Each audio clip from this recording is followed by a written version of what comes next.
Hello the YouTubes, Ash back once again with a video to talk about 3 TV shows which I think you should be watching. I'm going to mention these in absolutely no particular order. They're just 3 of the best shows that I think are on TV right now. I can't really pick a favourite between them. They're all fantastic for different reasons.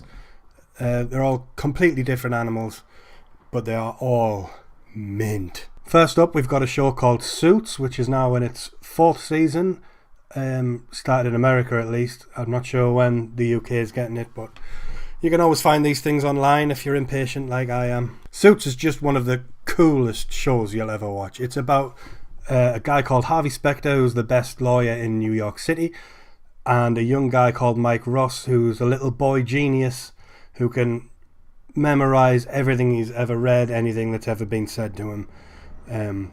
The premise is Mike didn't actually go to law school but passed the bar several times for other people, and Harvey takes a risk by bringing Mike into the firm without telling anybody his little dirty secret. So there's the whole story of them not letting on that Mike's not everything that everybody thinks he is. But aside from that, just Harvey is possibly one of the coolest fictional men there has ever been. If there's anybody you can aspire to be like, it's got to be Harvey Specter. The man's just so unbelievably cool. He's played by Gabriel Macht, who you might have seen in the odd film every now and then if you were unfortunate enough to watch The Spirit. He played the lead in that. I don't recommend seeking that out, by the way, because it's a fucking woeful movie. Mike is played by Patrick J. Adams, who I'd never seen before until Suits, but he's also a phenomenal actor. I want Suits to carry on for a long time, but then once it's done, I hope Patrick Adams gets a really good career out of it. Supporting cast is headed up by Gina Torres, who people might know from Firefly, which is something I still haven't watched despite everybody saying how good it was. Everybody except Fox, that is, who cancelled it, but you know what they're like. Rick Hoffman, who plays a character called Louis Litt, who is the slimiest, most horrible lawyery type. I mean, he's the stereotypical lawyer that you think of when people mention slimy lawyers. But there's something about him that's just so lovable. I think it's down to the way Rick Hoffman plays him. You know he's despicable, you know he's going to screw you over any chance he gets, but you just can't help but like the guy, and you can't help but feel sorry for him when things don't go his way, which is quite often. Also in the cast we have Rachel Zane, played by the gorgeous Meghan Markle. Rachel's a paralegal with aspirations of being a lawyer, also a sort of on-off love interest for Mike. And the thing about this show is it's so brilliantly acted. It's funny and it's really dramatic, and every actor can do both ends of the spectrum perfectly.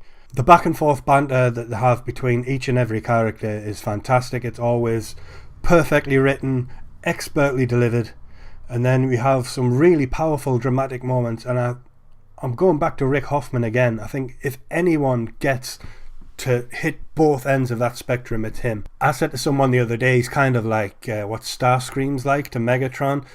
Specifically in the first couple of Michael Bay movies, he's just sort of like a sort of hand gesture away from being that evil sniveling little number 2, and I mean that in second in command and being a shit kind of way. But then, like I say, he's so good at making you feel sorry for him when things don't go his way. He has just a knack of pulling this face and almost like just coming to the cusp of crying, and you can't help but feel bad for the guy. And recently he's really upped his game as well, like a lot. I'm expecting possible Emmy or Golden Globe type nominations coming Rick Hoffman's way, because he gets better and better every season. Suits is in its 4th season now. You can pick up seasons 1 to 3 on DVD. Definitely recommend you do. I constantly go back to the beginning and watch them all through again. In fact, just before I came upstairs I started watching season 1 episode 1 again. I can't get enough of it. Definitely if you can get hold of seasons 1 to 3, pick them up, have a binge, just set aside a weekend and just step into Harvey's world. And if you don't want to be in by the end of it, then there's something seriously wrong with you. Or ladies, you'll probably want to be Donna. I never mentioned Donna. That's criminal. Donna's Harvey's PA, and she is amazing. She's got such a reputation within the firm. She knows everything that's going on, everybody's business. But she's always one step ahead of everybody. She's even one step ahead of Harvey, and nobody gets the better of Harvey. If you don't want to be Donna or Harvey after you've watched it, then yeah, I think there's no hope for you. Next up is a show called Banshee. This was a surprise. I don't even know who put me onto it. I don't know where it came from. I don't know what made me watch it, but I'm so glad I did. And I don't think it gets enough coverage, and I don't think there's enough people watch it or enough people know about it, to be quite honest.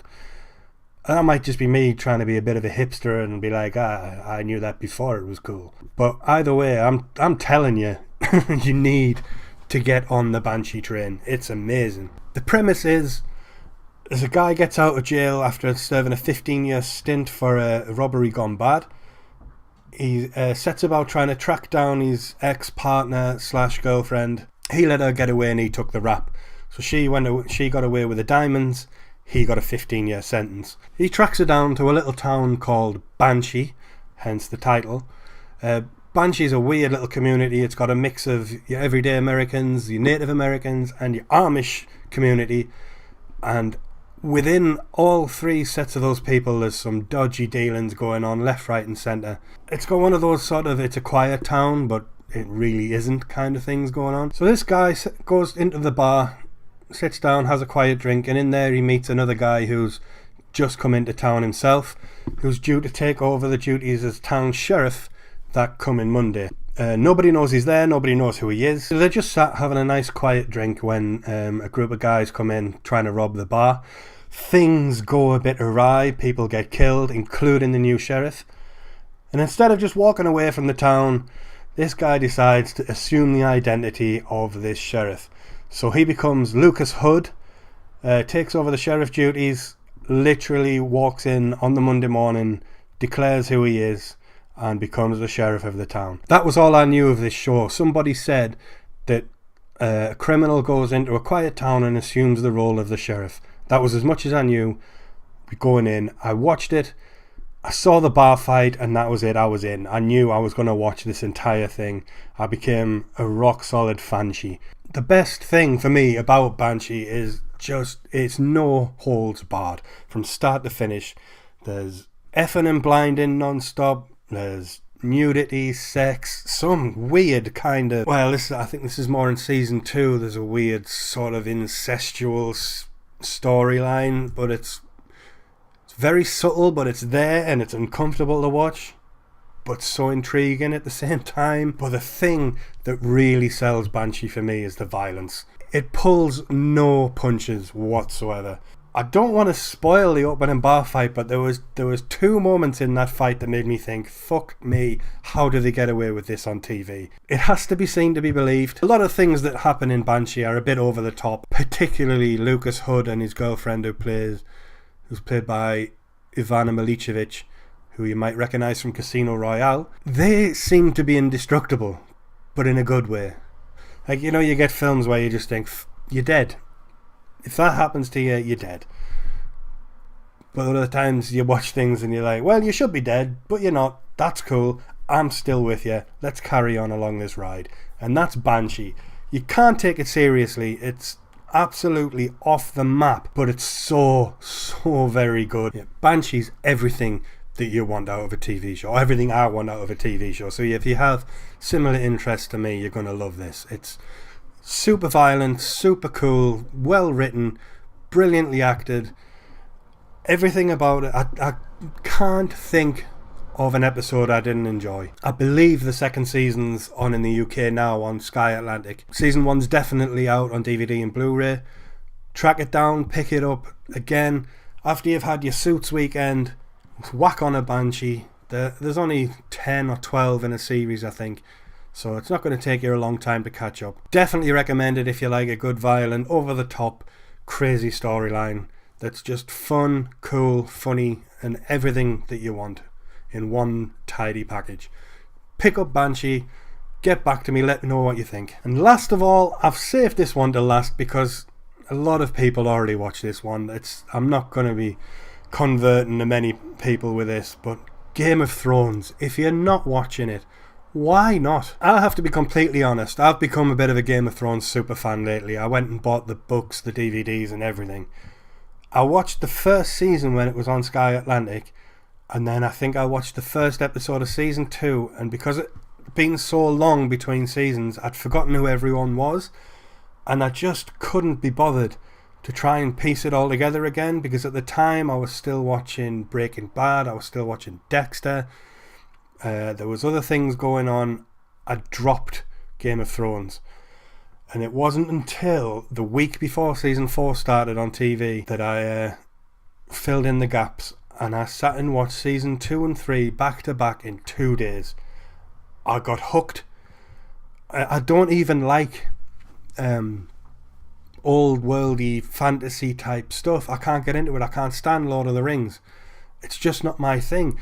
But there's something about Game of Thrones that's so compelling. It's the best storytelling I've ever encountered. Every character you feel something for, whether it's a love or a deep, deep hatred. I'm looking at you, Joffrey. You fucking smarmy faced twat. There's, honestly, I was going to say there's something in it for everyone. There's not. Don't let kids anywhere near it, because I guarantee if there's not somebody getting some part of their body cut off, there's somebody putting some part of their body in somebody else's body. Guessing now's a good time to cut grass. Sorry about that. I don't know if you can hear it or not, but I certainly can. Game of Thrones has the best characters, the best dialogue, the best storylines. Everything is perfect, except for a couple of times the acting for me wasn't quite up to scratch. There were a couple of people that were just a bit too ropey, but they do get better as they go on. It's almost as if HBO noticed this themselves and have shipped these people off to acting school for the next season. Season 5 is coming next year, so you've got 4 10-episode seasons to catch up on. That's a week.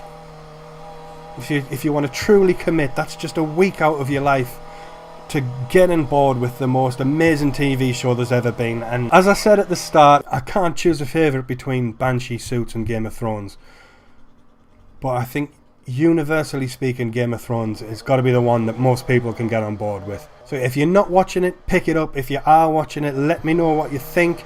In fact, let me know which you think has been the best season so far. IGN did this the other day and I couldn't choose one. Each season has something in it that the other one doesn't. I mean, that is a sign of strong storytelling. Anyway, so that's it from me. Once again, hit the like button, hit the subscribe button, tell your friends, tell your family, don't tell me mum. I'll catch you next time.